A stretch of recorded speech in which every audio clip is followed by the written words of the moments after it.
c'est votre vie. Oui, le rendez-vous de première édition qui parle de votre quotidien. Ce matin, nous allons parler du froid. Comment protéger sa maison? Il arrive le froid, Christophe Persson l'évoquait. On a peut-être des solutions à vous proposer. Effectivement, on va en parler dans quelques instants avec notre invitée Florence Clément. Bonjour, de l'Agence de l'environnement et de la maîtrise de l'énergie. Savez-vous que l'on peut isoler les combles de la maison pour 1 € et bénéficier par ailleurs d'aides de l'État? Justine Fontaine. Pour faire des économies d'énergie, Patrick a décidé de refaire l'isolation de ses combles. Il espère gagner quelques degrés de chaleur dans sa maison. Comme il s'agit d'une vieille maison et l'isolation des combles existantes au départ était un petit peu légère, je me suis dit que c'était l'occasion. Patrick bénéficie du pacte énergie-solidarité qui permet aux ménages modestes d'isoler les combles pour 1 €. L'opération est simple. En 1 heure, les techniciens déposent une simple couche de 30 cm de laine de verre. La chaleur monte, donc isoler les combles, c'est le premier point à traiter dans une maison. Une bonne isolation de combles permet d'économiser jusqu'à 25% de l'énergie consommée dans une maison. Cette technique est une des étapes pour améliorer l'isolation de sa maison. L'idéal est d'avoir un projet sur mesure en fonction du logement pour réaliser le plus d'économies.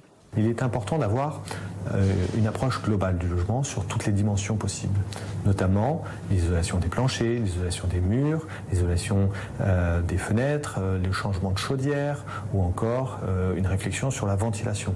L'État, par le biais de son agence LAN, le montant des aides varie en fonction de la taille du foyer, des revenus et de la région. Bonjour Florence Clément, donc de l'Agence de l'environnement et de la maîtrise de l'énergie. Vous nous avez fourni un schéma très intéressant. Le schéma d'une maison que l'on va regarder. On voit sur ce schéma par où en fait l'énergie se fait la belle. Par le toit, pour à peu près 1/4, par les murs pour 1/4 également, mais aussi par le sol jusqu'à 10%. D'abord, est-ce qu'il faut commencer par là, faire un diagnostic de sa maison ? Alors c'est en effet toujours ce qu'il y a de plus important à faire, parce qu'on vit dans une maison, on a toujours l'impression qu'on connaît bien sa maison. En fait, pas toujours. On n'a pas toujours identifié pourquoi il y a des problèmes. Par exemple, sur toutes ces infiltrations d'air, vous avez vu sur ce schéma, ça peut représenter quand même 20 à 25% des pertes d'énergie. Et on a souvent tendance à minimiser toutes ces infiltrations d'air. Par exemple, on a une cheminée ouverte et on ne sait pas que finalement c'est un gouffre d'air froid. En fait, quand la cheminée ne fonctionne pas, l'air s'infiltre dans la maison, il s'infiltre partout, par les portes, par des petites interstices toutes petites dans la maison. Et ça peut être très important de diagnostiquer avant de démarrer les travaux, ce qui est prioritaire. Voilà. Et les fenêtres, c'est pas toujours ce qu'il y a de prioritaire. Non, mais d'ailleurs, oui, parce que c'est ça, effectivement, le réflexe. Mais, voilà, parce que c'est 10 à 15%. Moi aussi, j'ai été assez surprise. On dit qu'il faut changer les huisseries pour gagner des degrés. C'est pas forcément le cas. Il faut commencer par quoi? C'est quoi la priorité? Comme on l'a vu sur ce schéma, en fait, la maison perd beaucoup d'énergie par le toit. En fait, la chaleur monte et s'échappe par le toit. Mais les murs aussi, parce que toit et murs, c'est aussi, pas la même chose. parce que certaines maisons, en effet, ont des murs pas assez isolés. Surtout les maisons qui ont été construites après la Seconde Guerre mondiale, en fait, n'ont pas été très isolées et n'ont pas été faites de manière très performante. Les maisons des années 60, souvent surélevées, avec un sous-sol en dessous qui fait une grosse arrivée d'air froid. Enfin voilà. Et donc c'est très important, déjà dans un premier temps, d'isoler le toit. C'est pas là que ça va coûter le plus cher. On a souvent tendance à se jeter sur l'isolation des fenêtres parce qu'on vit dans une pièce et on a l'impression de sentir l'air froid.